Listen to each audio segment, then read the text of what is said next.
विचार करा, एका फ्लाईटने 35 वर्षापूर्वी टेक ऑफ केलं आणि डायरेक्ट 35 इयर्स नंतर लँड केलं.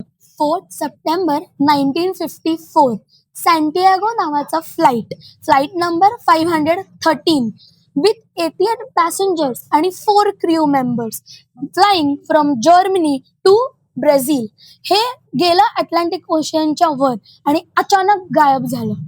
पण थांबा थांबा, ट्विस्ट तेव्हा आला जेव्हा तब्बल 35 वर्षांनंतर इन 1989 ब्राझीलच्या ATS ला त्यांच्या सिग्नलवर अचानक एक flight without any permission land करताना कळलं. आणि जेव्हा त्या फ्लाईटचे डिटेल्स काढण्यात आले तेव्हा कळलं की ती आहे फ्लाईट नंबर 513, तीच सॅन्टियागो फ्लाईट जी 35 इयर्स पहिले अचानक गायब झाली होती.